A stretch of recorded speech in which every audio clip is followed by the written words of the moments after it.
Please relax.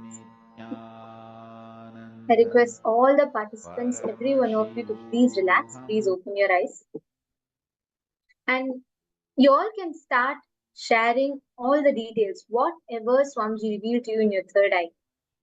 Please take a few minutes, and I request all of you to start sharing. Go into all the details, whatever you are seeing.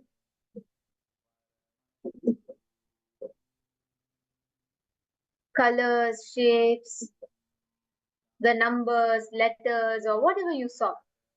Please take a few minutes, go into all details, and please start sharing.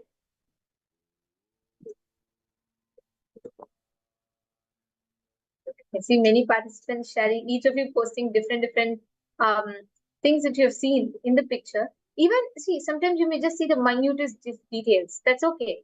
It starts like that, so that's totally fine. You go ahead and post every single thing that you saw in the last few minutes that you were doing this for manifestation.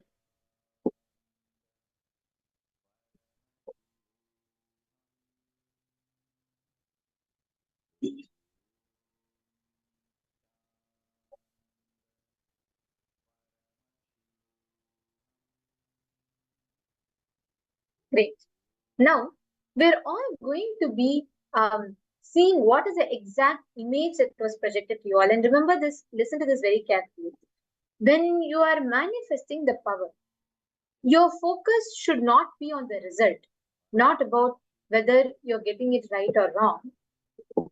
Rather, your focus should be on the experience of manifesting itself, enjoying the process of manifesting itself. You all can see the Samudra Manthan is the scene that was exactly projected to you all to scan through the third eye. This is the churning of the Milky Ocean. And actually, when you start manifesting the powers, you're literally the experience, the process itself. Forget about right, wrong, you got it correct, you didn't get it correct. Forget about it. The very process of manifesting itself will empower you to have phenomenal breakthroughs.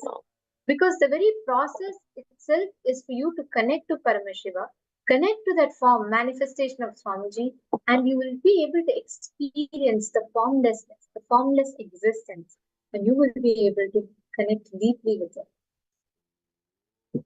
Now, we're all going to be entering into our day today, and today we're going to be understanding about how you can experience the deep feeling connection and how you can harness the power of your feeling connection.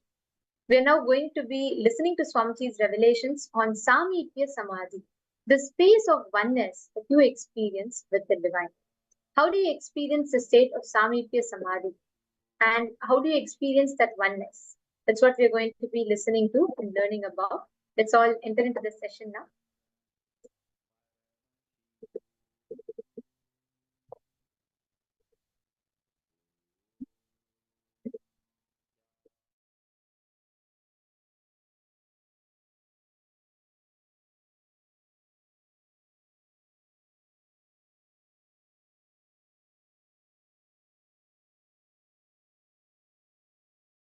If you meditate on some Rupa of God and just become one with it, you don't have any other thought except that form, you reach the state of Swarupa Samadhi. In Swarupa Samadhi, there are few, I can say, types. There are few types of Swarupa Samadhis.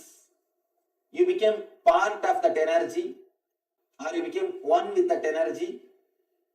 This is called, in Sanskrit they say beautifully, Sarupya Samadhi, Sayujya Samadhi, or Salokya Samadhi, Samipya Samadhi. Salokya means, for example, if you are meditating on Vishnu, if you are given the state, or if you are given the place in Vishnu Loka, it is called Salokya. If you are given the nearness, it is called Samipya. If you are given his own form, it is called Sarupya. If you just become one with him, it is called Sayujya. Let me tell you a great story from Bhagavata. A great devotee called Tarangini. She is a devotee of Krishna. The other day, I was sitting with our chief priest, Nasim Bhattar. He was telling me the story, beautiful story. Of course, to tell you honestly, I never read this story. It is he who told me the story. And beautiful story. Let me tell you that story. It is such a wonderful expression of love. And exactly this I and you concept is expressed there. See, this Yasoda, from day one, within 24 hours of Krishna's birth, he was handed over to Yasoda. Within 24 hours, not even 24 hours, 12 hours. Because night he took birth. Before the sunrise, he was brought to Yasoda. He was brought this side. Because if the sun comes, then Kamsa will come in search of Krishna. Within 12 hours, he reached Yasoda. Yasoda brought him up practically till he left Vrindavan. But when Yasoda asked him to sing or play the flute, this guy will not play. But this Tarangini, she is actually from a low caste, a suppressed caste. She is a great devotee of Krishna. Because she is from a lower community, she will not come in front of Krishna. She will stand in one corner and just enjoy. Just enjoy the Krishna's presence and his music or whatever he does, naughty things. She will stand in one corner and enjoy. Such a great devotee. Of course, whenever Krishna walks, once Krishna goes away, she will go and touch that feet dust. And one day, Krishna left the flute and went away. He forgot. Of course, he wouldn't have forgotten. He must be playing. That guy, you think he will forget? He will make others forget. And he will never forget anything. And he was playing a drama as if he left the flute and went away. She just sees the flute and she thinks, oh, Krishna has left it. I should take it and keep it in the house and hand it over to him properly. Nobody should take it away. Out of love and care, she takes that flute and keeps it in the house. And this fellow did not forget. Purposely he is playing that drama. Suddenly next day he says, somebody has taken away my flute. He starts searching. Or he is acting as if he is searching. Somehow he came to know that Tarangini is having that flute. She wanted to get that and give it to him. But he himself goes there. He himself goes, so he has to find some reason to go to that area now. Because that where the lower community people are living, the higher community people will not go there. If this guy goes without reason, Yasoda will ask, why did you go there? Why did you go to that area? Naturally, she will try to punish him. So he has to have some reason. So now he says, my flute is there, I have to go and pick it up. I have to go and pick it up. This guy goes and he sees that the area, it seems that Sukadeva beautifully explains, full of mud, the dirty roads, and a hut in which thousands of suns are shining. It means what? 1,000 hole. 1,000 hole. 1,000 holes are there in the hut. And this Krishna enters the house and asks, give me my flute.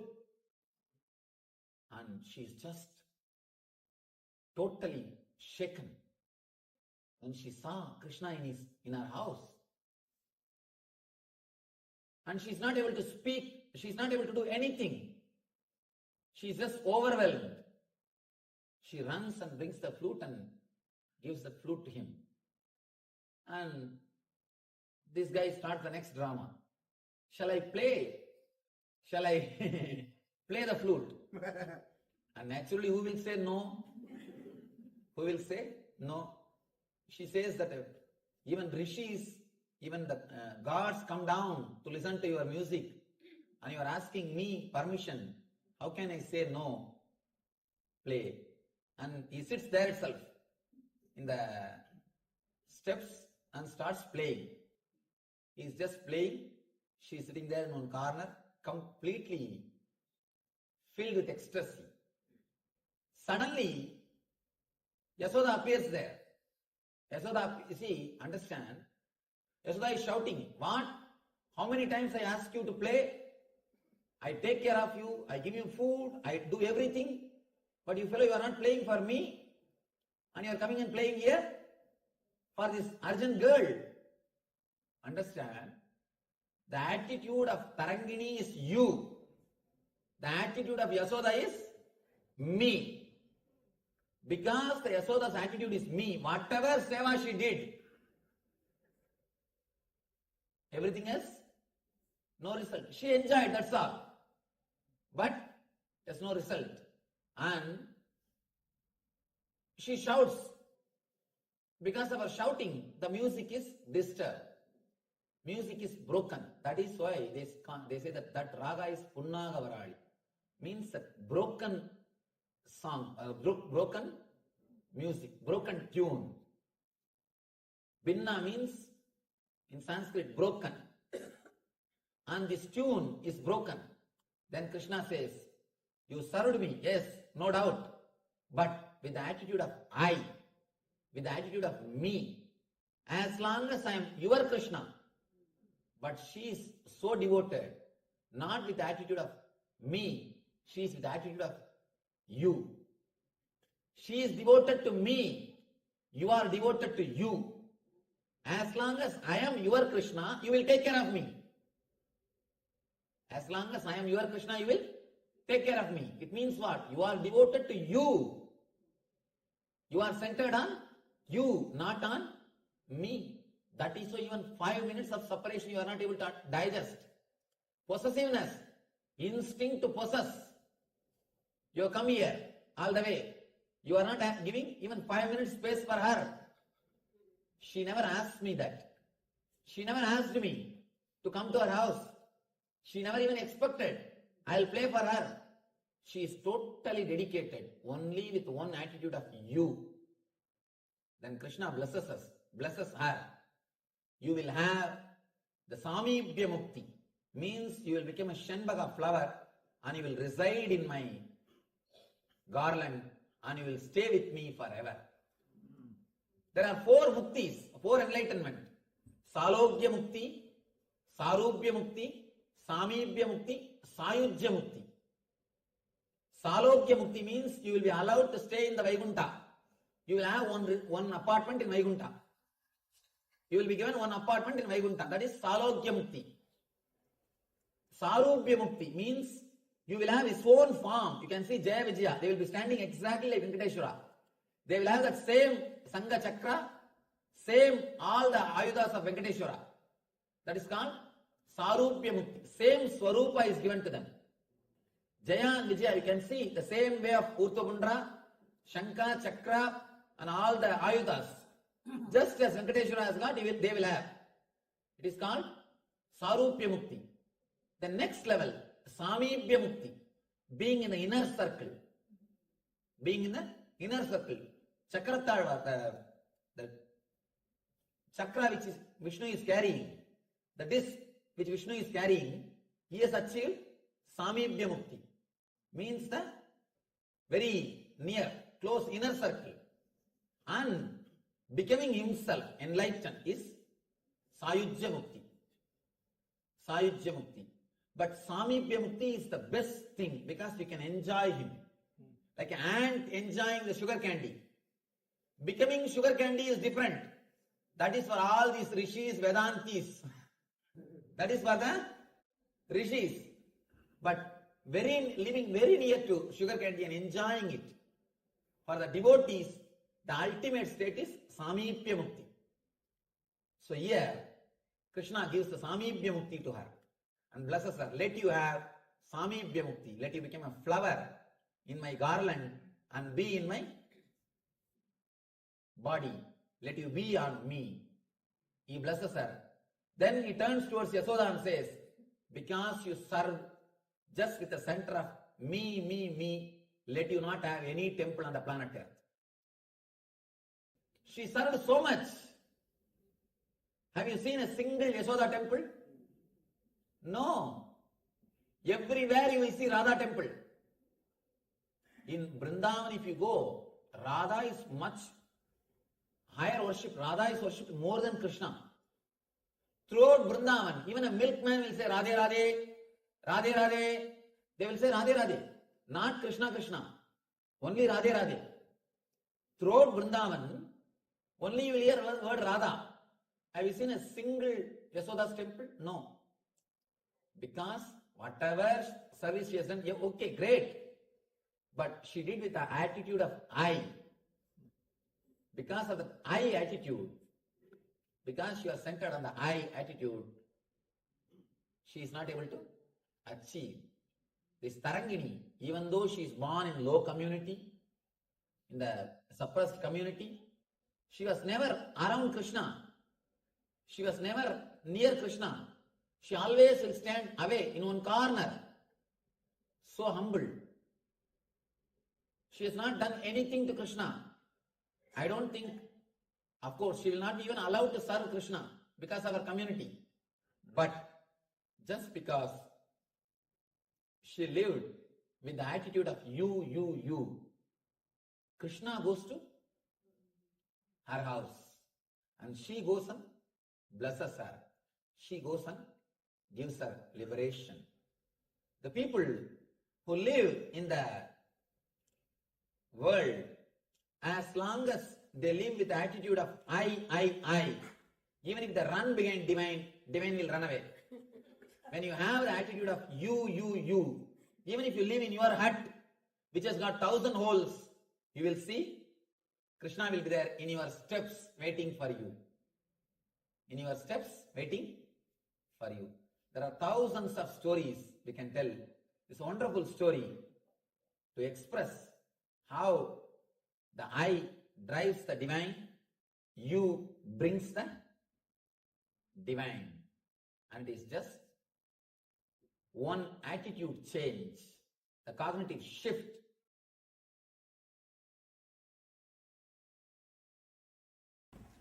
Actually, to live around me, you need only one qualification. Everything else will fall in place. One qualification. A deep thirst to become like me. The expansion. Understand the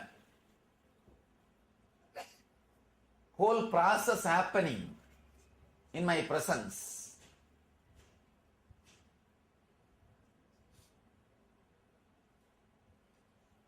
Hen will sit on the egg and hatch the egg just by the body heat. Fish will see the egg and hatch the egg. And tortoise will remember the egg, where it laid, and hatch the egg. There's a thing called Brahmi, means the bee. It will just take the small worms and make a small hole in the corners and put the worm inside, and on the edge of the worm, edge of that hole, the bee will sit and create a sound. Just by the sound, it will make the worm into bee. Just by that sound. Hen will sit by the body heat, it will hatch the egg. Brahmi, the bee will create sound and hatch the worm into fly, worm into bee. Fish will just see the egg and hatch.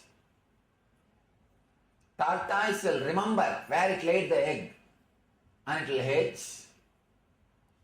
Master will do all this unmold, unhatched. Understand? Only a person who is interested becoming a master can live around him. A deep thirst to experience the same space in me. If that is there in you, suddenly you will see somehow things fall in place. Everything falls in place and you find time. If that is not there, even if you are next to my compound, you will not even be able to see me for 6 months or 1 year. I have seen people who live in my next compound, but who cry, they can't see me. They were not able to see me. And even if you are living in next to my compound, you may not be able to see me, or you may not be able to even recognize me.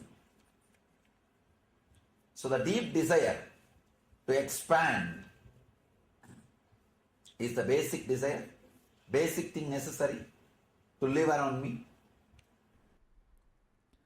Whole Hinduism is Guru Sishya Parampara. I'll explain physics of master-disciple connection. Understand? If you want to become a doctor, practicing doctor, you have to be in hospital, no other way.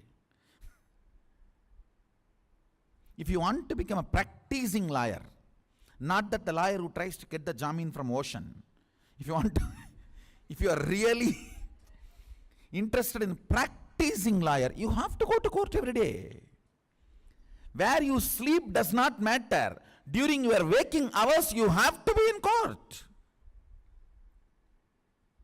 If you want to be a doctor, where you sleep does not matter. But while you are awake, you have to be in hospital. Understand? Each purpose needs specific vatavarana, ambience where R&D is mastered.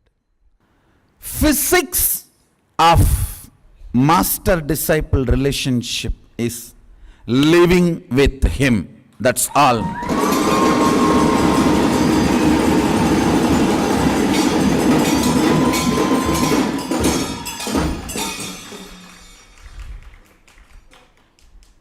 All other answers are compromised answers. It is straight. Living with him, over.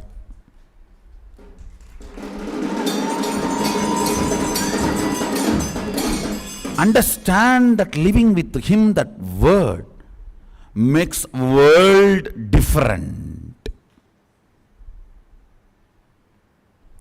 Means, what are you going to eat?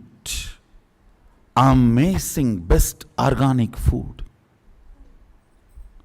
From there it starts. how living with him prepares you. Listen, food is the first idea, concept with which exploitation on you starts. It is through food society enslaves you. Now literally all the major cities are food deserts, means nothing to eat is available. Understand, they all have food like products, not food. Food like products, not food.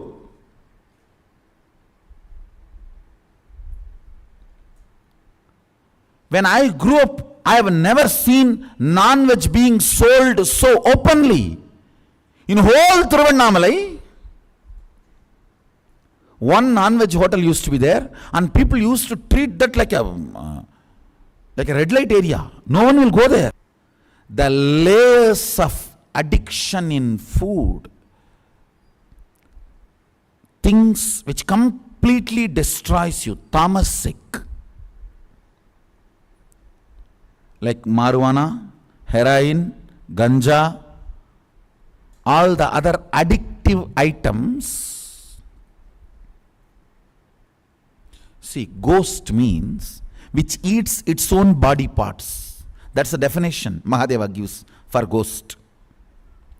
A person who is addicted to these illegal drugs are eating his own parts. Like you are eating your own intestine, you are eating your own liver, that's all. To be in the kick. Eating little every day. That is why you are not understanding. Otherwise it is eating. You are a ghost once you start getting addicted to the illegal drugs. Tamasic, utter tamasic. Then tamorajasic. The tamorajasic is this non-vegetarian. Understand? Global warming is true, and it is because of non-veg industry. I am not saying this. Google, go to the internet. There is enough statistics.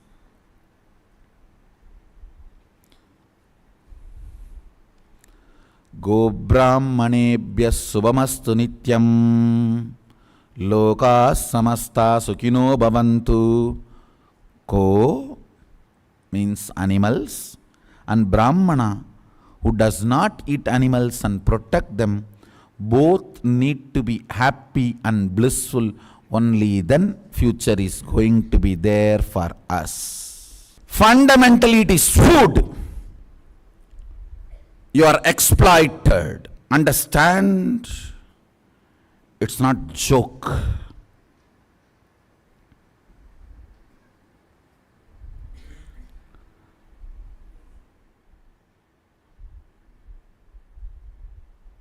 %73% of the carbon footprint release. Animal industries. When I say animal industry, three major industry.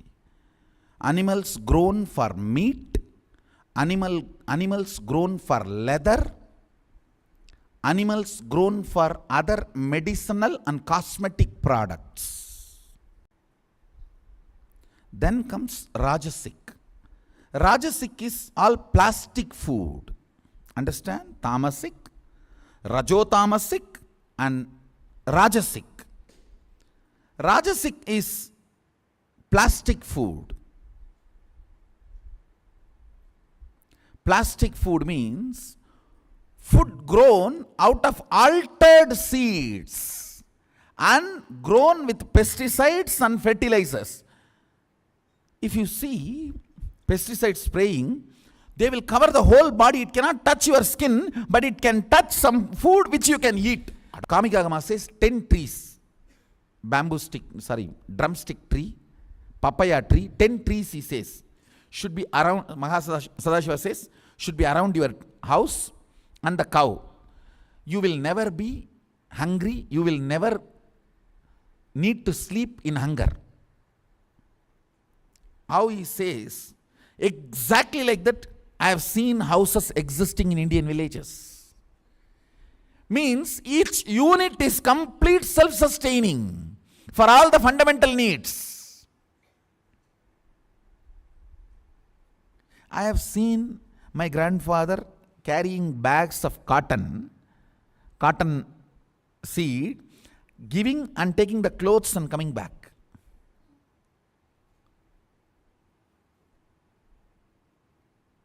For all basic needs, a small unit becomes self-sustaining.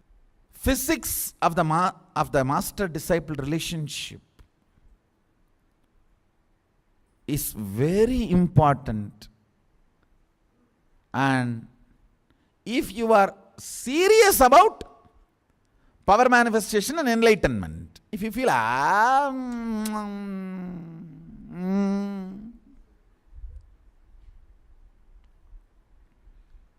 then no problem. Then you don't need Mysore Road.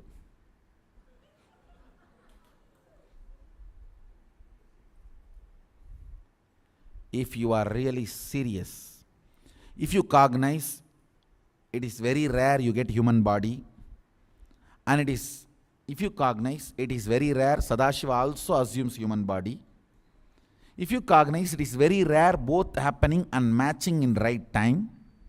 And if you cognize, this is not the chance to be missed. I have to manifest powers, and I have to become Sakshi Pramana for Shastra Pramana and Apta Pramana, because Atma Pramana is available.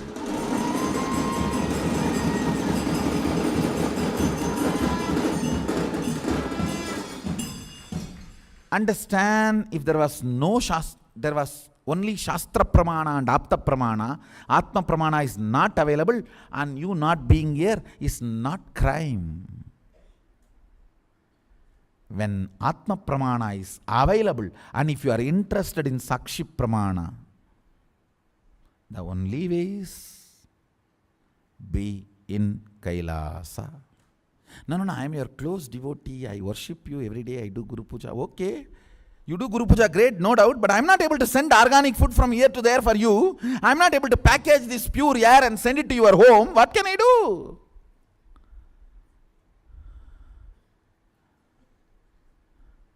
You are breathing that air. You can't deny it. The first step of the physics of master-disciple relationship is deciding to live with him. Eat his food, live in his breathing space. And how many millions of wrong things are avoided by deciding to live with him, you will understand only if you come and live here. In physics, I have touched only food. Now then comes cloth, jewels, shelter, breathing, exercise, activism. All these are physicality, physics of Guru-disciple relationship. The physics of the Guru-disciple relationship is realization. Let me precisely explain what is realization. You declare the truth. First, you need to consciously do listening, internalizing, come to the conscious conclusion. For example, I'll give you one example. Shivoham, Sadashivoham, or Mahasadashivoham, whatever. First of all, you need to consciously spend time in listening and internalizing to come to the conclusion.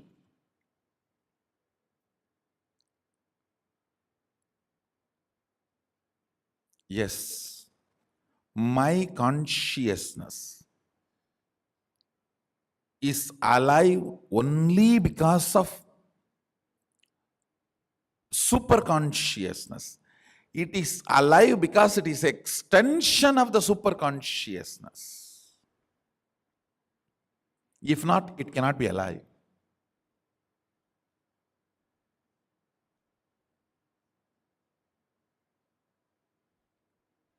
Because it is in the shade of Mahasadashiva, it is alive. Otherwise, it cannot be alive.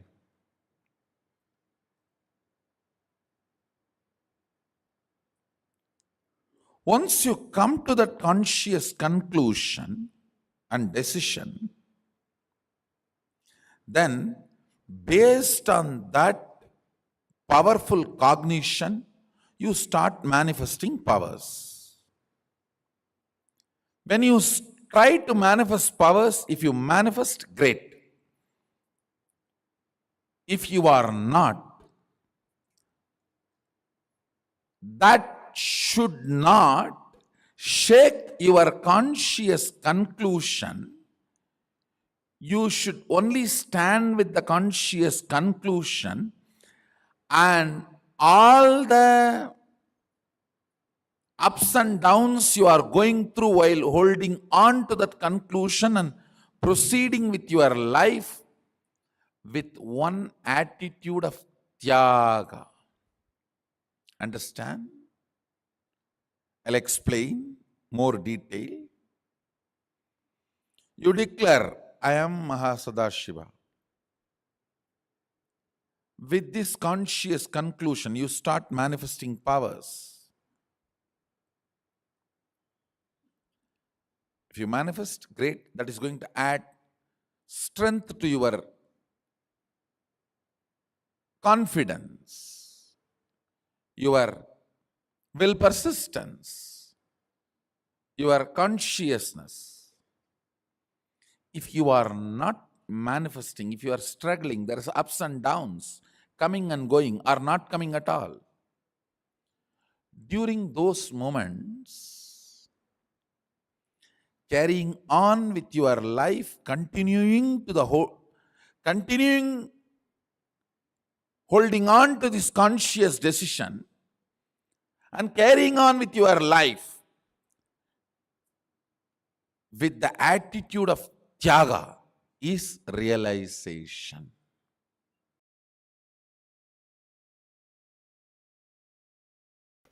Just these basic 2-3 truths. One, all scriptures, all literature, all method of teachings can only inspire you, cannot give experience. Understand? It's the first law. All books, all DVDs, when I say all, capital letter ALL, including mine, books, cassettes, DVDs, everything can only create inspiration in you, but cannot give experience. Experience can be transmitted. It's like, you see, experience is like a lamp. Only from a burning lamp light you can pick up, catch. Only from a lamp you can light a lamp. Only from a lamp you can light a lamp.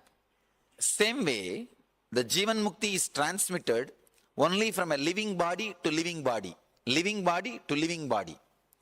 If that body has to catch Jivan Mukti, it has to catch from a same material source, which is living enlightenment.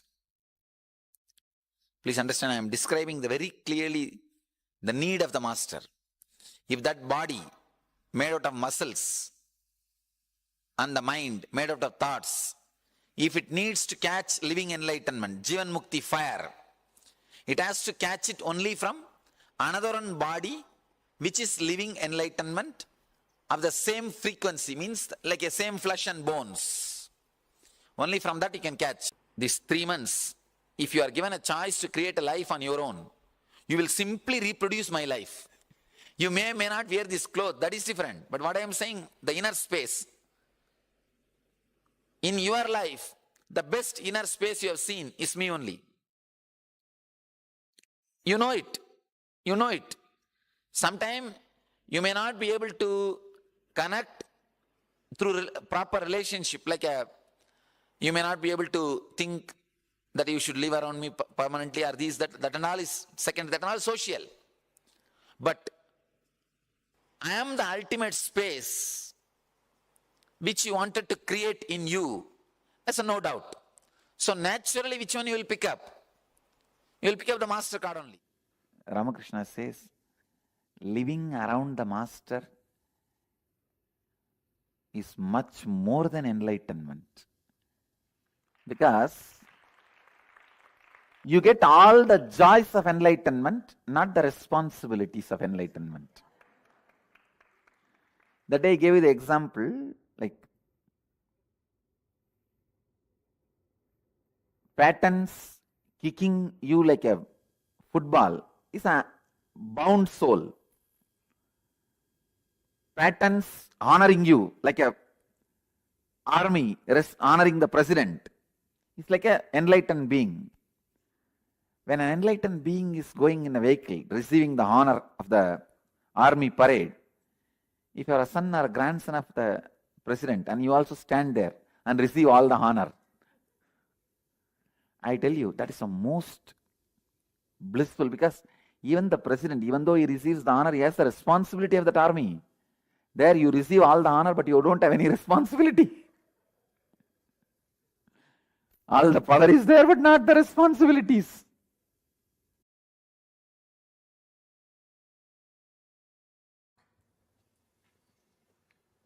Living with the master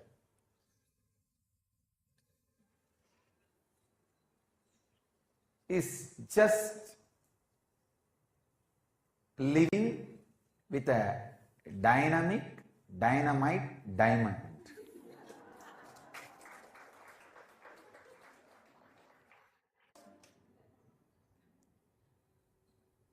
When a dynamic diamond is made to work on any stone, other than the diamond part in the stone will be completely removed. See, the quality of diamond is, when it is dynamic and made to work on any object, all other particles in that object except its very strength, diamond, it will all be removed. That's the way the diamonds are polished. Only the diamonds are used to polish the diamond. It's like any stone has some component of diamond in it and some component of ordinary carbon in it.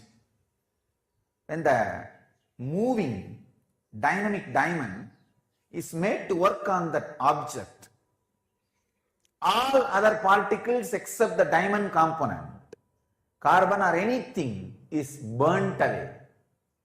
Same way, when you live with the master, everything other than the master component in you, everything other than the cosmos in you, everything other than the enlightenment in you is burnt away. Listen carefully, I will repeat. Delusion about life means knowing that you are wrong, you try to constantly believe the other person is wrong. The denial, life denial, delusion, life denial. Above all, giving up. Yes, this is the way it is. What can I do? I know it is right, but I don't know what to do. This is the parasite sitting inside your bioenergy. This parasite can destroy you lives after lives after lives and go round in the same rut. Totak, totak, totak, totak, totak, totak. You will see same kind of father, mother and end up with the same kind of attachment and problem and land in the same kind of mess and die pick up next body with the same kind of type of parents, family situation, land in the same mess and die, and the same rut will go on and on and on, stuck but not breaking out, freeing you, is the parasite sitting inside your bioenergy.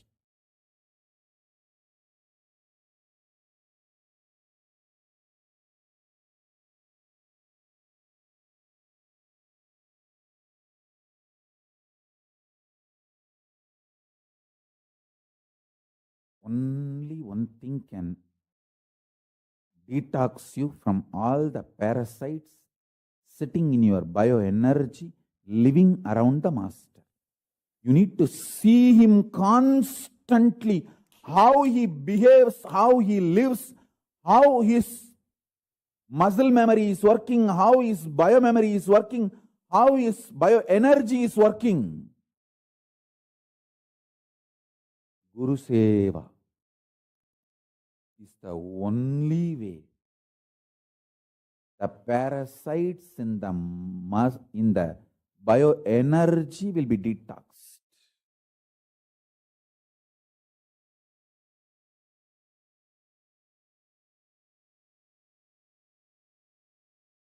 Guru Seva is the most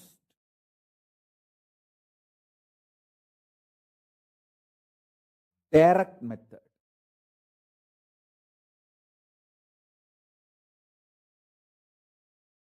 of melting down all the parasites sitting inside your bioenergy. Nothing else can do it. Because bioenergy level means constantly your bioenergy need to be cleansed, detoxed, opened. Your bioenergy need to be opened, and Guru's initiation, Shakti Bada, needs to be poured inside you. And you need to go on experiencing detox.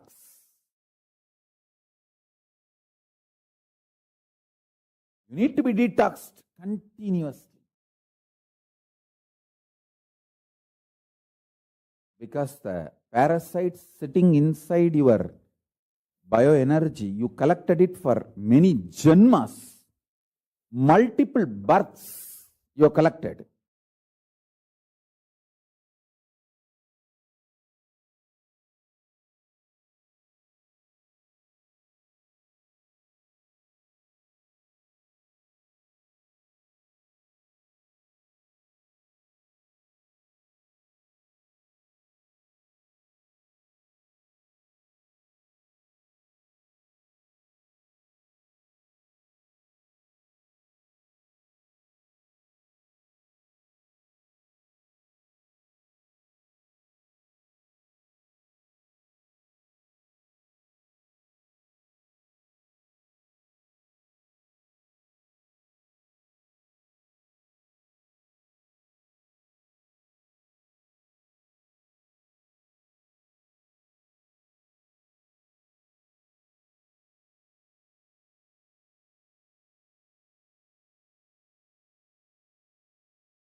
Samipya Samadhi.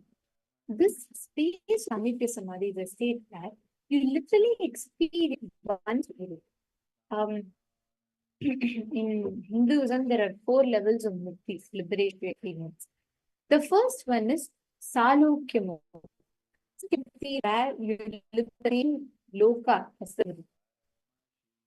Mukti is where you experience Sarupya Samadhi. Sarupya means to become the form of the Guru. Means every aspect of you starts and radiating the Guru. Samipya Samadhi means where you are living in the nearness of the Guru. You live in that extreme close proximity with the Guru. And Sayujya Samadhi means you merge in oneness with the Guru. You become in the space of oneness with the Guru. This is literally the same of this exact space that you experience, where you live in that closeness with the Guru, the close proximity with the Guru. What we all listened to just now was where Swamiji described about Samipya Samadhi, where you live in a close proximity around the Guru, and you start reflecting, you start manifesting and radiating Him. Actually, if you see, the journey of a Kailasavasi is the same. You first come and live in the same Kailasa, you start living in the Kailasa, you experience the Salokya Mukti.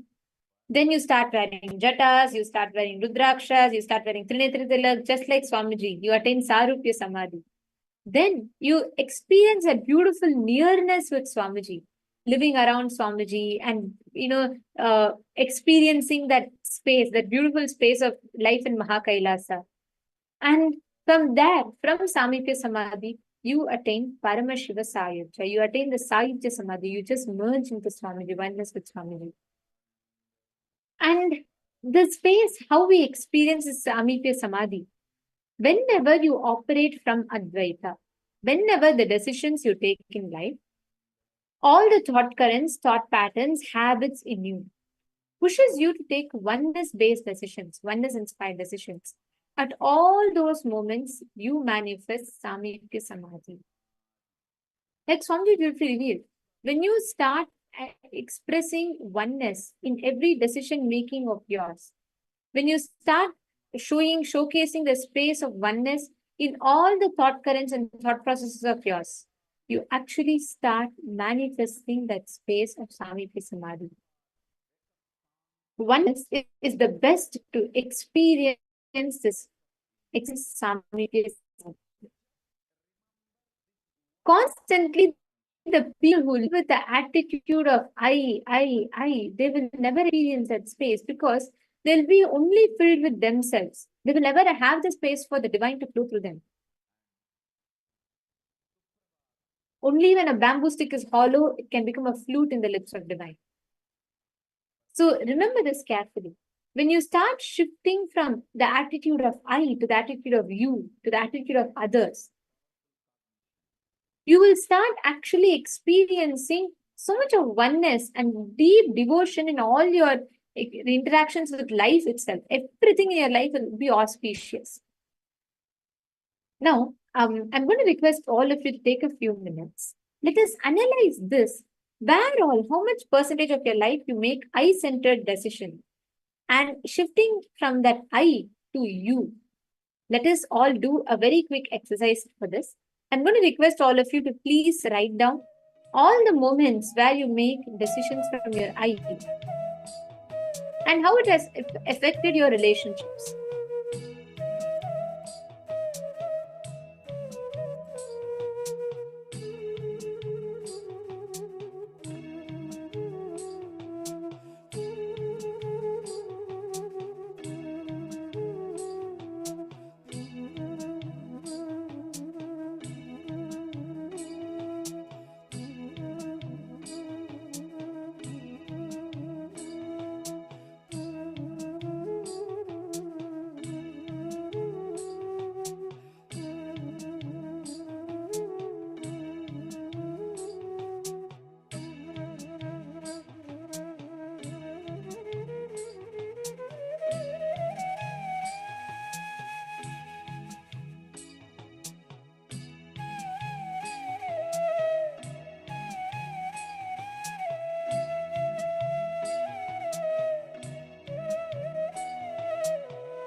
Please relax. Hope all of you have finished writing.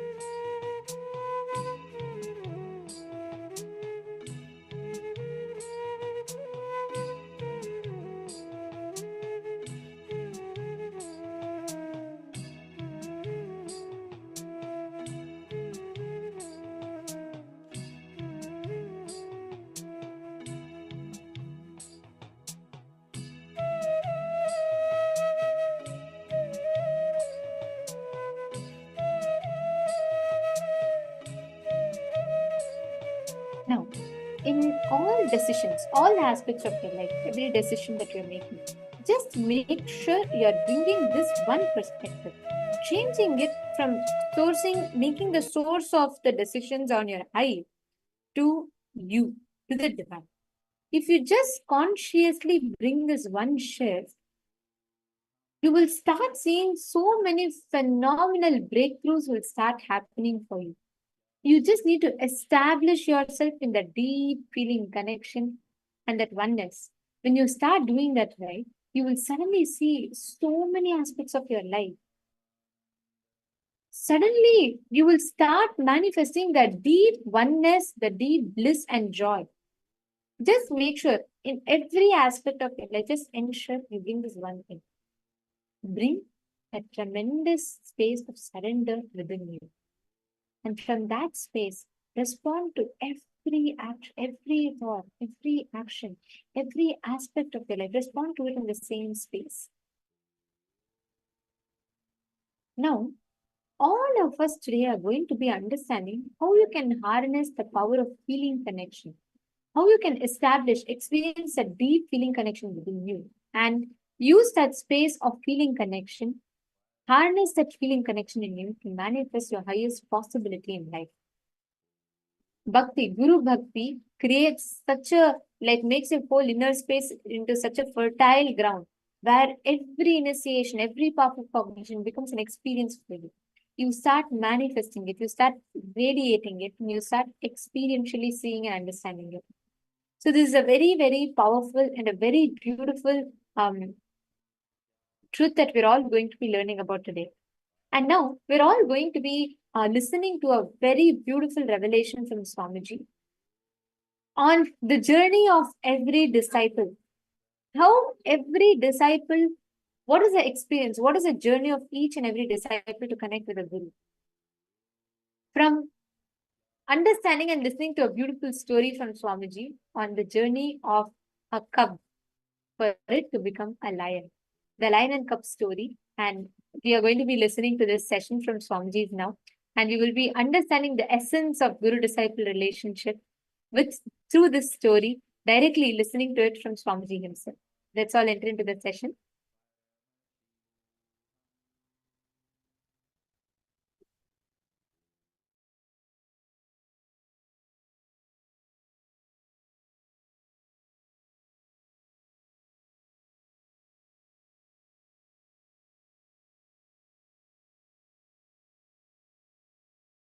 There was a lioness. She was pregnant, about to deliver. But she is hungry. She only has to work and get the food. So she went for hunting. When she jumped to attack a goat, from sheep, attack a goat, it became a little too much.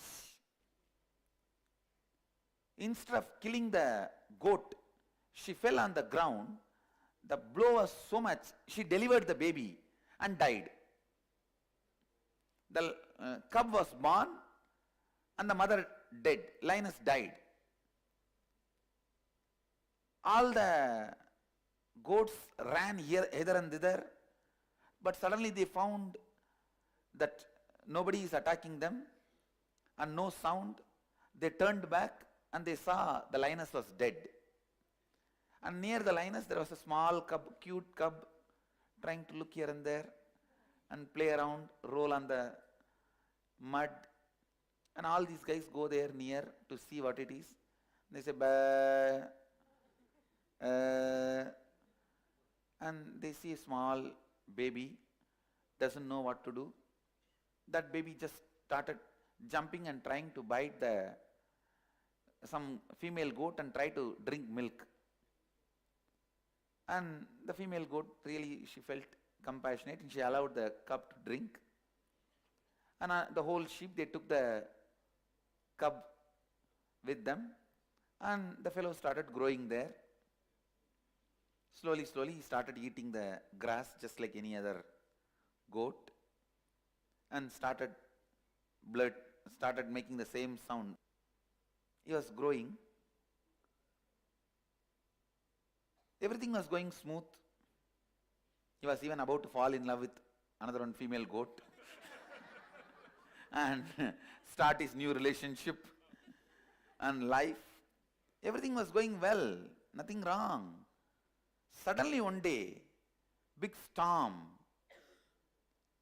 One lion saw this whole sheep and one cub running around with the sheep. He was shocked, surprised. But before he could do anything, the whole sheep ran away. Next day the lion again came back to the same place, waited for this sheep to move, and he just jumped and caught only that cub. And that fellow started bleating same way. Ah, ah, leave me, leave me. Started shouting. This fellow caught the neck and said, hey, what are you doing in this group? This fellow said, I am a sheep, I will be there with them. I am a goat, I will be there. What am I doing? Means I am grassing, I am eating, I am grazing and I am eating the grass. This lion looks and understands nothing can be told to this fellow, and this fellow is begging, leave me, leave me, leave me. And the lion, all right, takes the hands off, and this fellow runs as fast as he can and goes and joins the sheep. And next day again he waits. Again he jumps and catches the same cub, holds him by neck and say, look, you are a lion, you are not goat. Don't be stupid. That fellow starts screaming, no, no, no, I am sheep, I am goat, leave me to be with my people. This fellow says, all right. He takes his hands off. That fellow runs as fast as he can, joins his team, goes back. But that night he was not able to sleep. That night that cub was thinking, what is this? That fellow was talking something stupid. But he seems to be compassionate. Otherwise, why he did not kill me and eat me? He left me. Experience of after seeing first day satsang. Our kalpataru touch. He did not kill me. He left me. Why? No. He is telling, I am lion. He has some big plan. He has some conspiracy. Maybe he is going to make me do inner awakening. He has some larger plan. No. He is not a good guy. Come on. Let me be with my mother sheep, father sheep, brother sheep, daddy sheep, girlfriend sheep, and everything. Come on. Pull the blanket and try to sleep. But that eyes, which looked into your eyes, coming again, not letting you sleep. Next day morning you try to get up and join the whole team. But before coming near the region where the lion was there for last 2-3 days, when you are coming near that area, you have a doubt, should we go against that same area? Why not we tell all these fellows to change the route? But will they listen to me? Who? Why? I think, but we have come all the way. I'll quickly run before he catches me. Run as fast as you can. Next time when you see the poster somewhere, in the street, NKY, NDY, run as fast as you can. But again, he runs faster than you because he's a lion, you are a cub, and he catches you. Hey, did you think about what I told? You are a lion. No, I did not think about anything. Don't talk to me. I am not interested in what you are saying. I have my father, mother, new girlfriend. Did you not see my selfie with her in the Facebook? I am getting engaged quickly. I am planning for engagement. And don't disturb my life. Everything is going smooth. This fellow now holds his neck in such a way, it was more the touch of love than the touch of harshness. And he says, all right, but listen, at least once, try to look into the mirror, see my face, and see your face in the mirror. He leaves. Initiation into completion.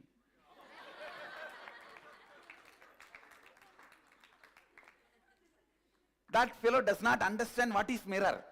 He runs along with the team, goes and sleeps. That whole night he is thinking, what is mirror? What is mirror? What he is telling me to do? Why should he every day catch me but not eat me? And why is he letting me go every day? What is mirror? Next day, the same team, same group, same route. He stands from a distance and asks, can you tell what is mirror? Dialed avatar call.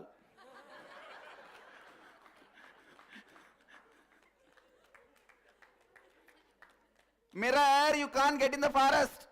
Go and see in the river water or in the pond water. In the silent night. That is the only thing you can do. Means blessing. I'll make it happen. Any way you want. The fellow from there itself runs. Doesn't want to come near. Runs. By now, the touch 2-3 times has made his biomemory believe he's a good guy.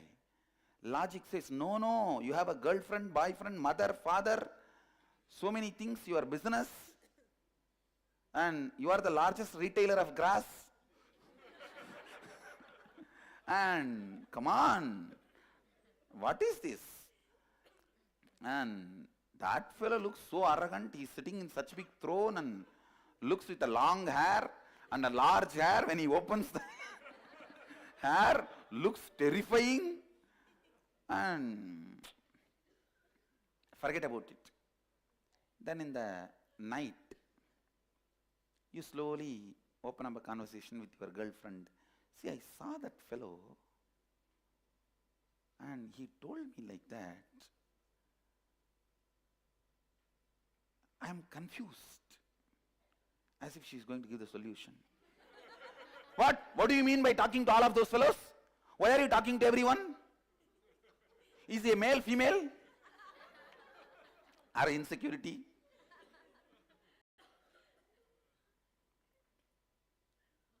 And this fellow understood. He opened the wrong subject with the wrong person. And he said, okay, forget about it. What is there? It's okay. Come on. Let's talk something good. What happened yesterday? Did the grass was nice? How was your day? Let's talk nice things. But slowly, in the midnight, he thinks, why not try to go and see that pond water in the moonlight and see how I look? Because now I know how he looks. He slowly goes. He sees the moon. He sees the silent water. He puts his head. Wah! lion is there and jumps back. That fellow is sitting here to catch me and eat me. Because we were all as a group, he was afraid to kill me. Because all my father, mother, girlfriend, boyfriend were there, they will protect me. That is why he is now calling me alone to kill me.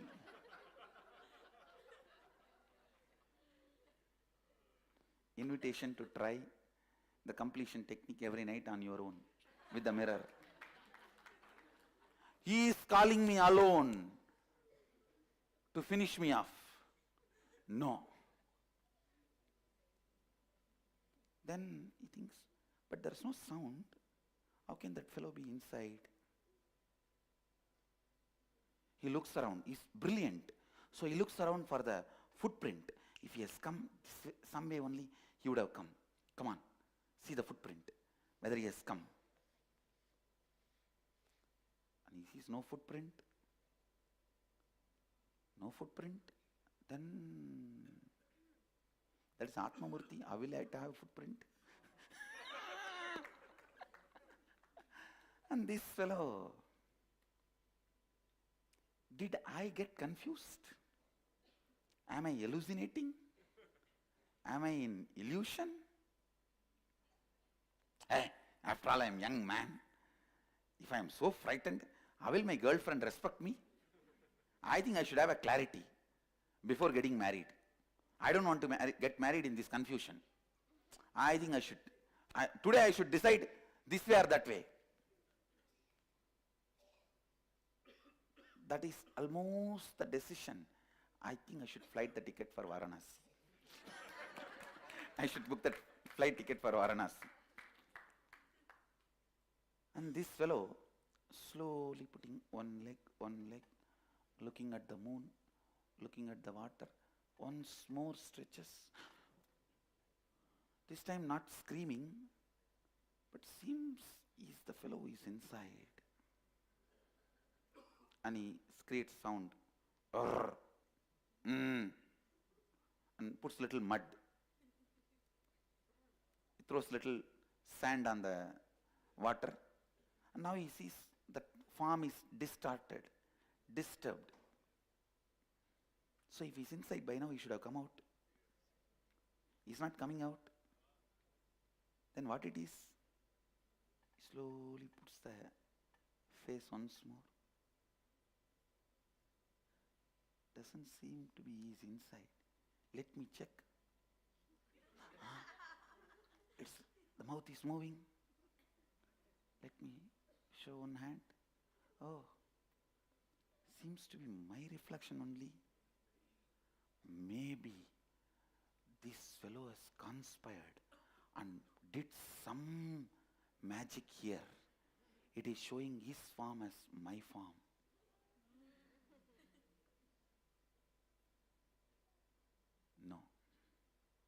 No, there is some big game here. There is some game. No.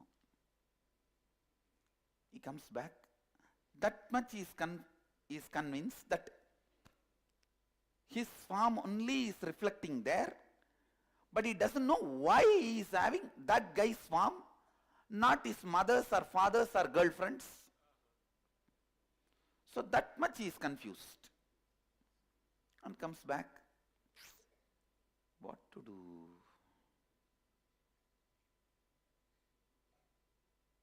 He feels like somebody is lying to me, trying to cheat me. Either that fellow or these fellows. Who is trying to cheat me? Society or Guru?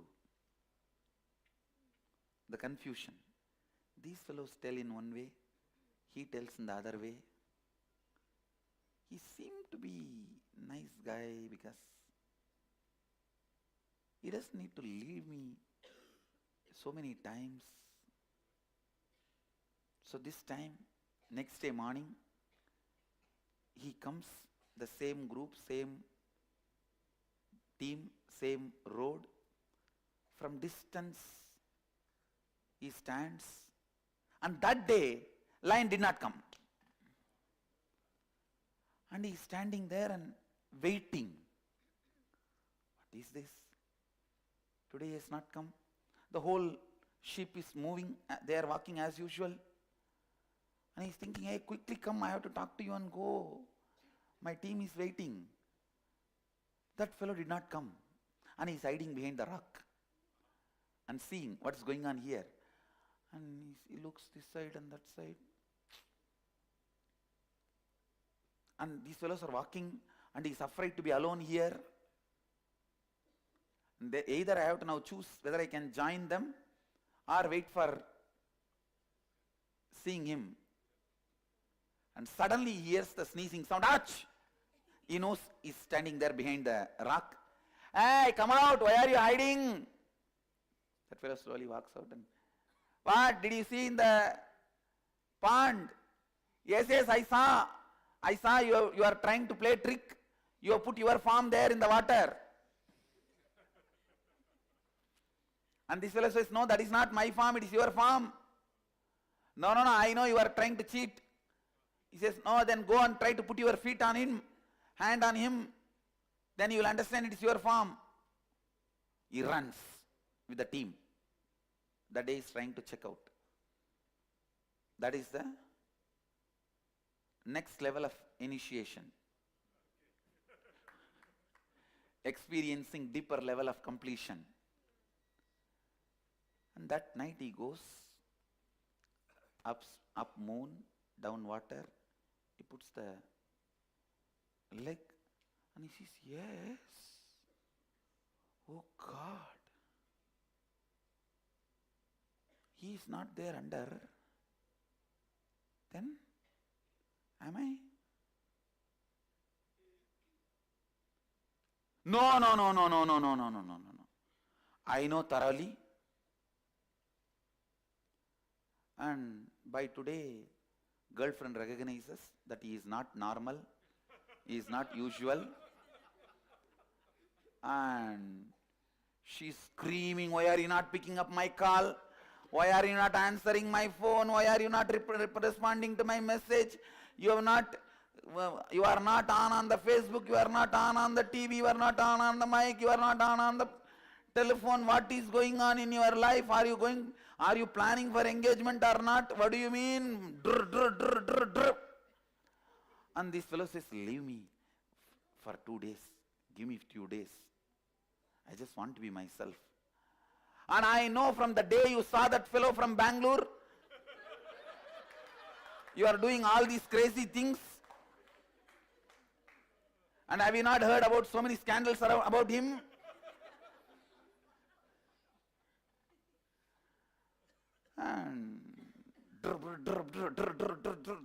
And this fellow actually kept the phone like that and is in peace. After that, when she sees that there is no response, she disconnected the phone. He drops the phone and he is not able to sit with himself. Today, much before the sheep arrived, he came to that spot and he is waiting.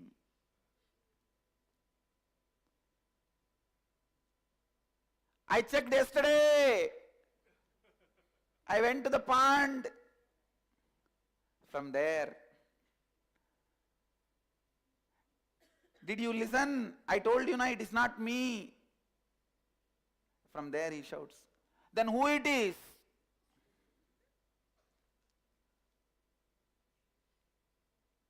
Arey, whether you understand or not, it is you. How can that be? By now, this fellow developed little courage. Asking all these questions, he slowly started walking towards where the lion is. But not closer, but where the lion is. And this fellow is sitting, maybe under a banyan tree.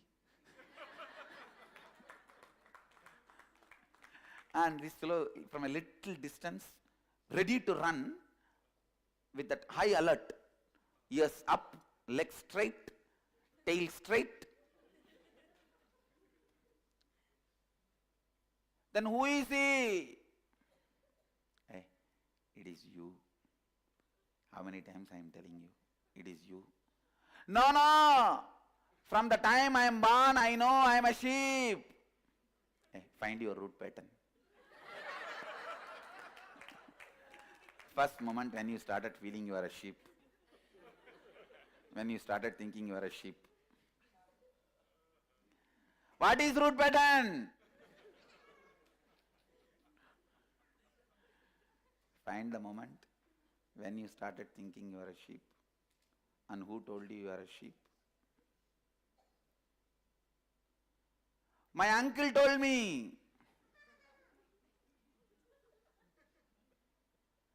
Is your being is comfortable and okay with you believing you are a sheep? No, there is always uncomfort. But I don't know why. Maybe because I don't have enough grass stock for me, for my future. And my girlfriend's mouth is little long and she's not that beautiful.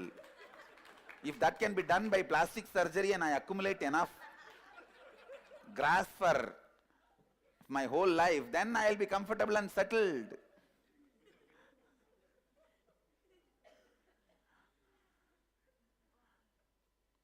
He says, no, you cannot.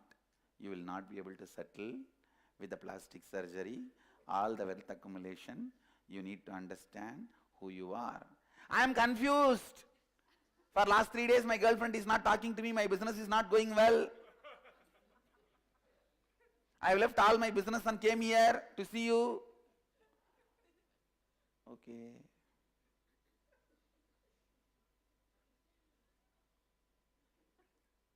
Can you try to find out when you started believing you are the sheep?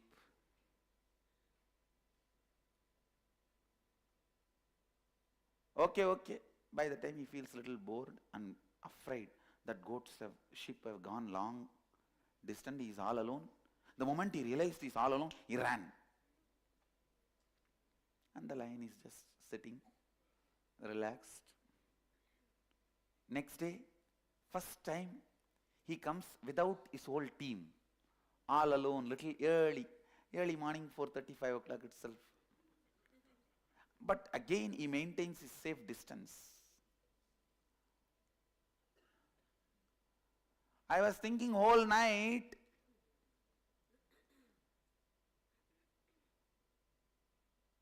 but there are many questions about it.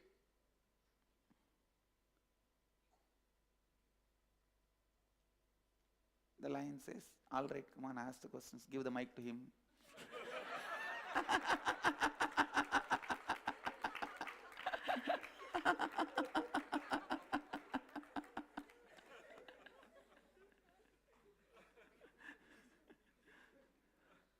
Then you are saying, I am lion. But all these years I grew up along with goat, other sheep. They gave me food. I ate like them. I slept like them. I blurted like them. I did everything like them. How can you say, how is it possible? I think you have some other plan. What is your plan? Why are you telling me all this? The lion says, I have no plan and I have no vested interest. If you want, every night go and see in the pond, in the moonlight, who you are and meditate. Means practice completion on your own. Then you pick up the mirror, put your face into it. Drrr, drrr. When did I first think I am goat? There was a day I was trying to sleep outside the sheep. My uncle, who really cares for me, came and slapped and dragged me inside the team and put me to sleep with my mother.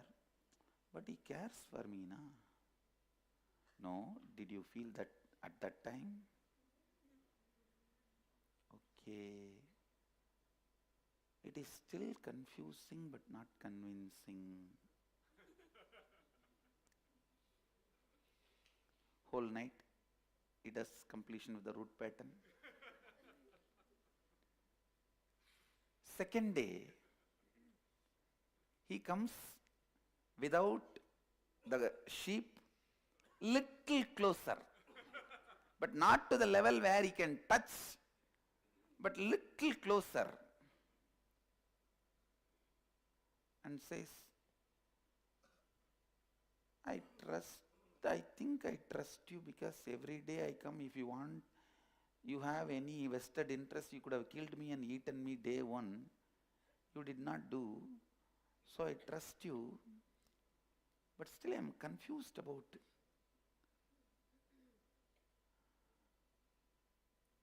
what you are talking. Yesterday whole night I remembered many times I have seen in my life my friends feel that I am separate and they can't handle even if I slap them friendly way. All that I am thinking through from last night. And I also started doubting I may not completely belong to that society and what they are trying to tell. I am not completely convinced about them, but I am also not completely convinced about you. But today, I just want to tell you that I brought something. Lion asks, smiles and asks, what did you bring? The best grass. I am a grass retailer. The best grass I brought. We all enjoy. I'll leave it here. Will you also eat a little bit? And Lion says, why? Why did you bring grass? This fellow feeling little fear and shy all together. He just drops the grass and says, runs to a certain distance, I brought it because I love you, and runs away.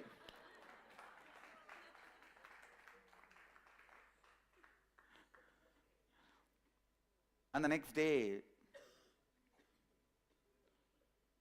when the cub is again back, he sees lion is sitting on that grass. Wow. Then cub asks, did you eat that grass? Was it very nice? And he just picks up one or two grass and the jewelry master is wearing. And all the items he is using given by the devotees. So he feels, wow, then my love is accepted. But this lion has to act as if he is trying to chew the grass and eat it. And the cub asks, was it nice? Shall I bring little more every day?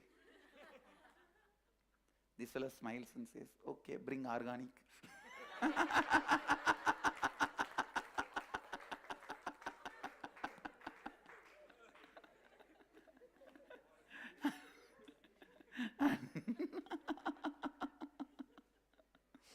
And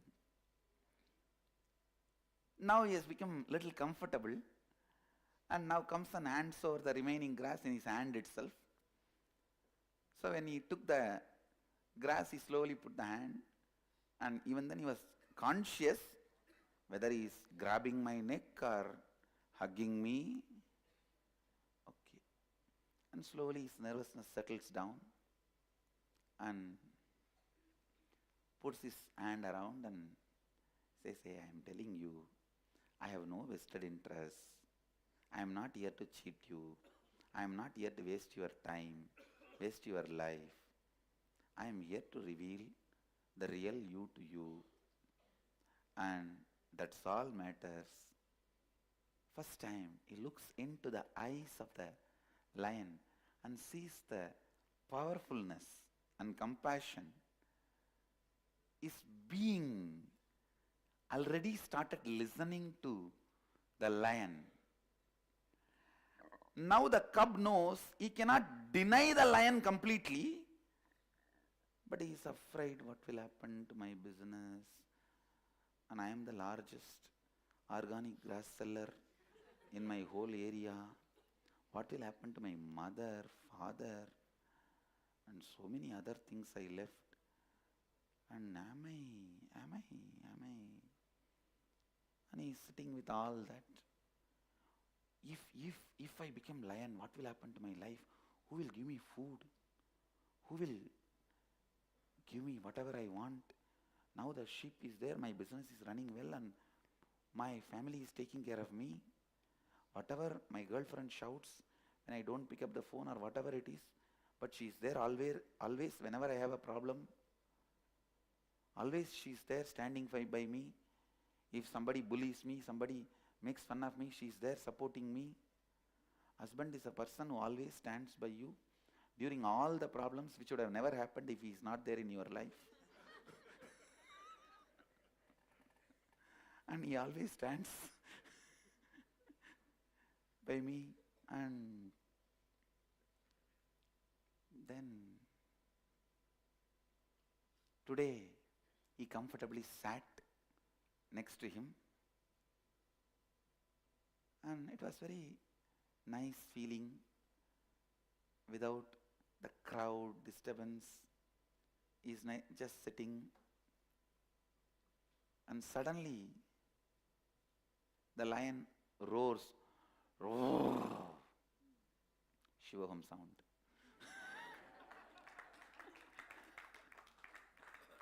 Shambhavi. And that cub,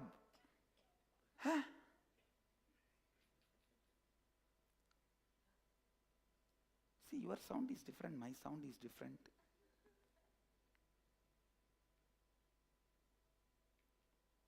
Lion says, don't worry.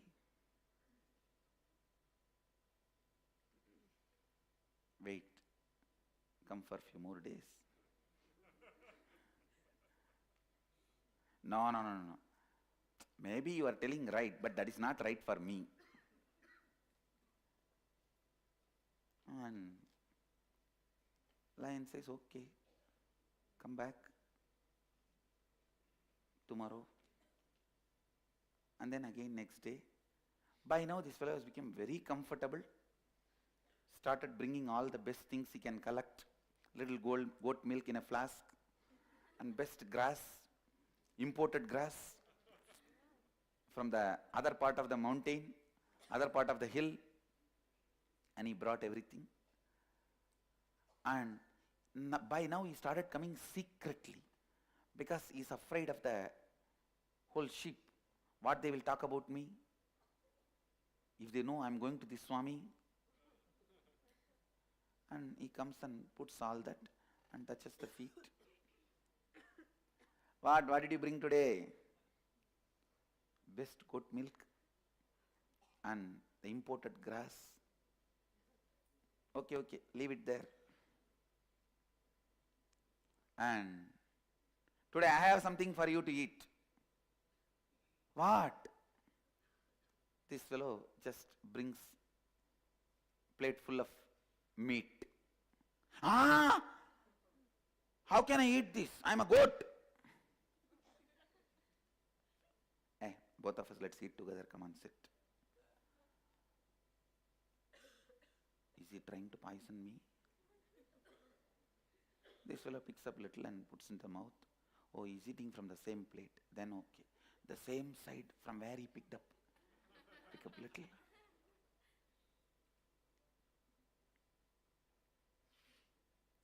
That goes inside.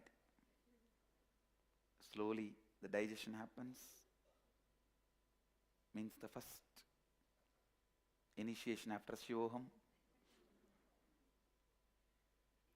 And when that food went inside, before he picked up the second piece, he tried to bleep. The sound came. What? The sound looks like a mixture of bleeping and roaring. Puts the second piece. By third piece, it was almost like roaring. He gets frightened. No, you are trying to do something. You are up to something. You have a plan.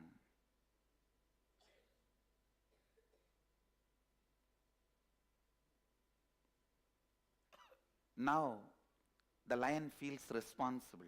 He just catches him by the neck. The cub is not completely frightened that he will be killed, but he feels, hey, why are you catching me so? Leave me. And lion has kept a mirror, and it just puts the mirror. Look who you are. Oh, that is your photograph?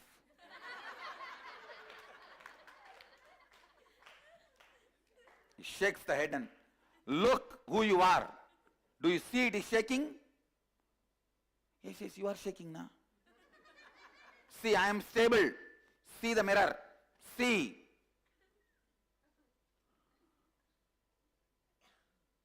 I am only shaking.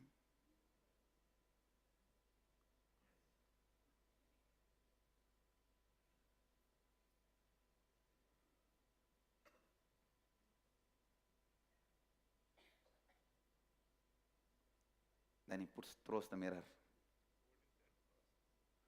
Turns. Look into my eyes. The moment both eyes met, merged. Awakening of the third eye. The fellow roars, yes, it is me. Both go for a walk. Evening walk in the banks of Ganga. It's a story from Vivekananda. It's originally the story from Upanishad, and then Vivekananda developed it. I've expanded it. When both the lion and the cub, which is now the grown-up, or the lion, and both go for a walk on the banks of Ganga, suddenly the cub picks up the cell phone and sees the missed calls and messages from his banker, girlfriend, and the government where he was MP. And the message reads from the banker, if you are not paying your dues for quite a long time, if you don't respond to this call, we will take over your business. And the message from the government says, you are the MP not attending the MP's meeting for last 1 week. If you don't attend today's meeting, you will be dismissed from being MP. The girlfriend says, if you don't reply to this message, I am declaring breaking up. And the lion also saw the message and smiled. Do you need to attend all those things and calls? If you want, please go and attend and come. The cub looks and smiles, throws the cell phone into Ganga.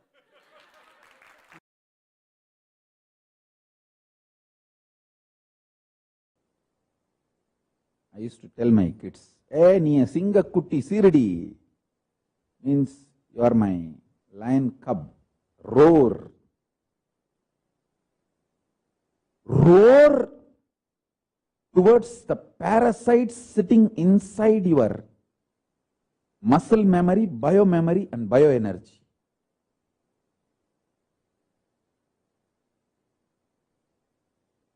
Understand?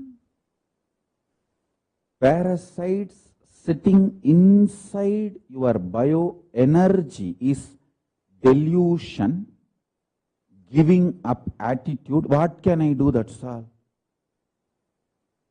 This kind of extreme enlightenment, negative, anti-enlightenment attitude is the parasites sitting inside your bioenergy. Listen carefully, I will repeat. Delusion about life means knowing that you are wrong, you listen. If you understand this, I am a principle. You can have initiation immediately, intensely.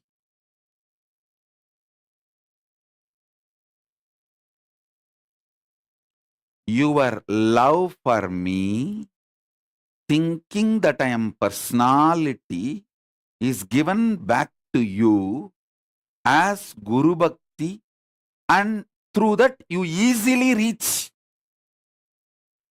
enlightenment.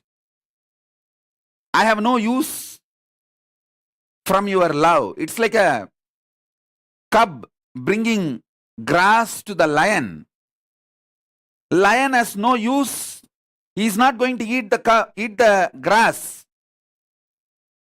But lion knows the message behind the grass. That cub tries to say, I love you. That's all.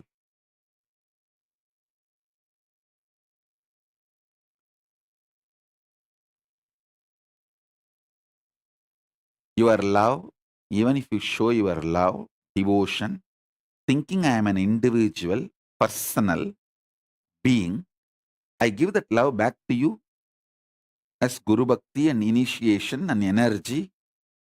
You just grow it. So be very clear. If you remember, I am a principle, not individual. Principle using this body and playing this whole drama.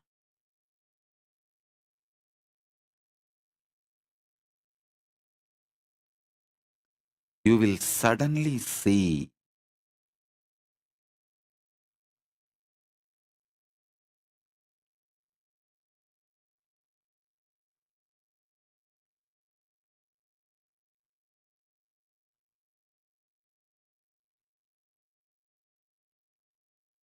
the intensity of initiation becomes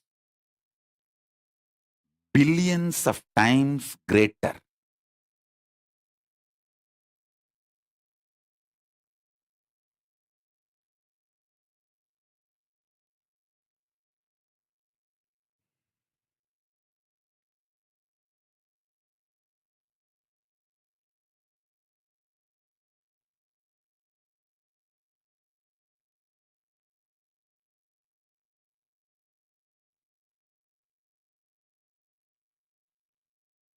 I have seen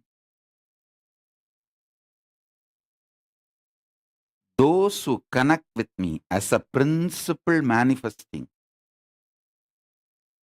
They have a high integrity and they raise too quickly and start manifesting Paramashiva too easily.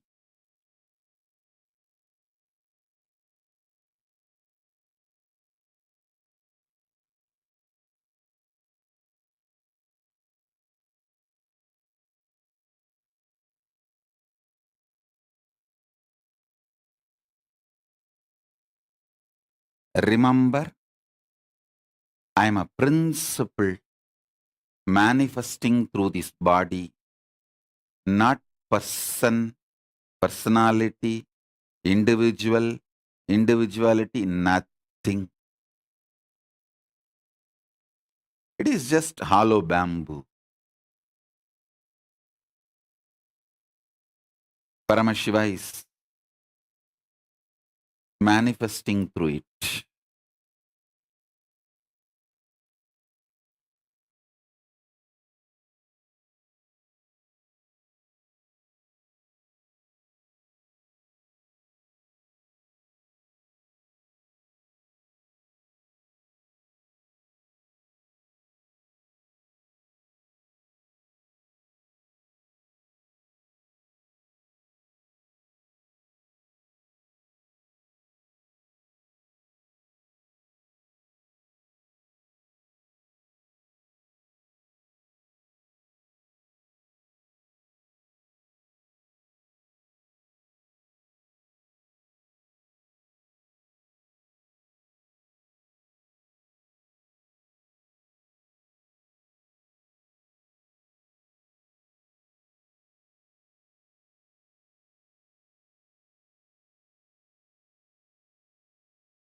revelation from Swamiji and like literally felt like Swamiji just taking you through your sweet journey. How you got connected to Swamiji, or how Swamiji found you and awakened you to you. I saw literally so many of you with white smiles sitting.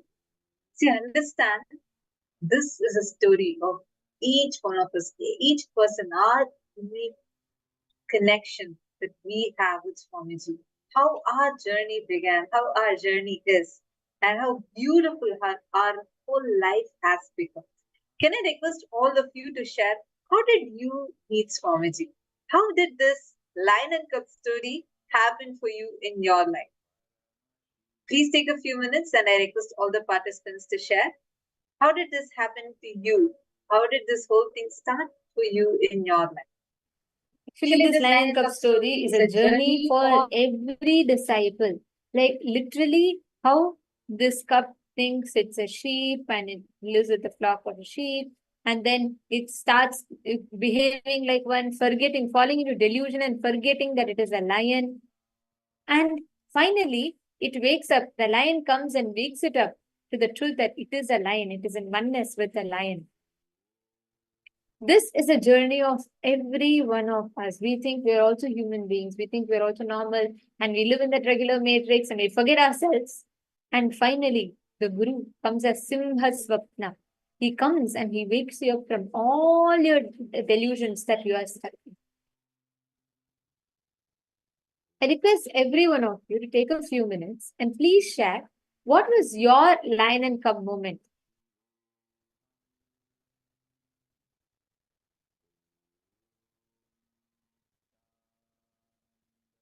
Please take a few minutes and I request each of you to share. Type it out and share what was your experience with Swamiji like? What was your lion and cub moment for you?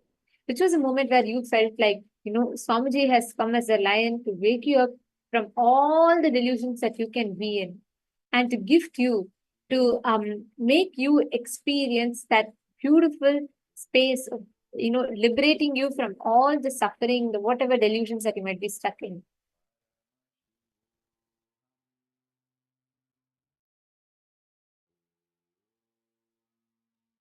They understand. Just this one thing, one understanding that you get from cognizing, just listening to this whole story and what shift happens to you helps you to deepen your connection with Swamiji more, helps you to experience this journey even more beautifully. Understand, the best, ultimate, sweetest relationship is Guru-disciple relationship. We may all think that, see, there are different types of relationships you experience, you come across in your life. But all other relationships only last for this life, only as long as you are in this body.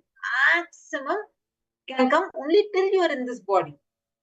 But the connection that you have with your Guru, the Guru-disciple relationship lasts for janmas and breaks that very cycle of birth and death, giving you a karmic breakthrough, liberating you from the cycle of birth and death. Experiencing this sweetest connection with Swamiji, experiencing this divine feeling connection with Swamiji, and experiencing that how the cub, like the way Swamiji describes it, right? It's just so sweet. Literally, how that cub goes slowly, trying to see, will the lion hurt me or not? Maybe this might happen, maybe that might happen. And this goes and tries to give favorite best grass that it could find to the lion. And all the things it does, the lion also accepts that, knowing clearly it's just a grass. Even though that is not its food, it still accepts it. That is the very love, that divine love, that immense compassion that Swamiji radiates for each one of us. Sometimes, whether all the whatever we call as the best things, as same people give different gifts to Swamiji. They bring I can't use the word gifts, it's more of an offering to Swamiji. And Swamiji so graciously accepts each one of these things. Whether it is that simple bilva leaf that Swamiji puts on his turban, or any small gold necklace or the ring or anything, whichever people offer out of their devotion, just to see that smile on each of our faces, just to see, bring that bliss inside of us, and for us to experience that joy, he accepts it and liberates us from all the delusions that you are in. Such a powerful way. Understand? The most powerful and the best relationship that one must have in their life is the guru disciple relationship. You can miss out on anything, or you may have the best of everything. You don't have a guru, then you have literally nothing in your life. It is guru who even brings the meaning for you in your life. It is that only when you have a guru in your life, or blessed to have Swamiji and Paramashivoham Avatar himself as our own guru, just having the guru in your life, he just liberates you from so much of suffering or any kind of a thing that your being might be going. So this is a huge blessing, really a big blessing that all of us are having, to be blessed in our lives, having the avatar in our lives. When Paramashiva reveals this beautiful scene that happens in Mount Kailash. Can I request all the participants to please come on camera and settle down? See, many of you are there. Actually, from this phase, right now, feeling connection is something that can only be experienced.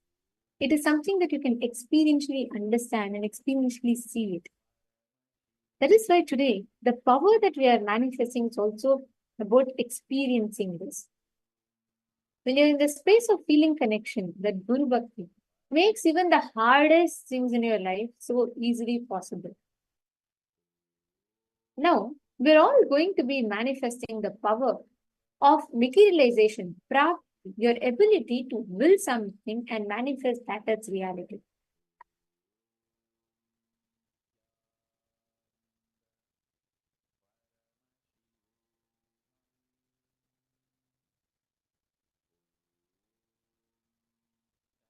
From the Paushkaragama, Parameshwara reads, Praptyadayo guna pancha yoginah karanatmajaha manasa bisha samsiddhi praptir nama gunalayaha.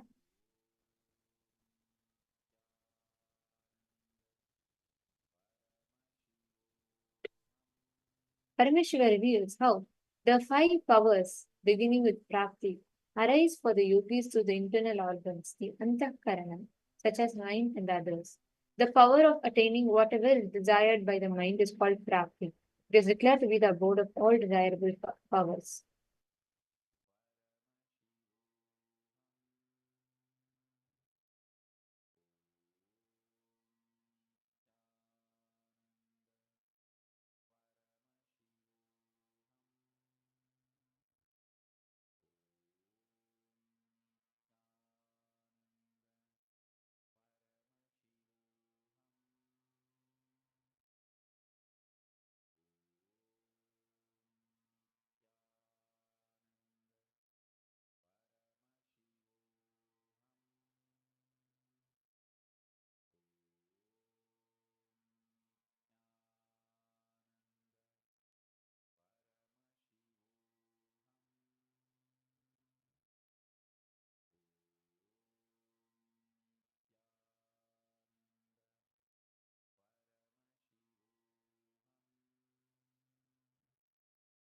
Now, they're all going to be manifesting this very power.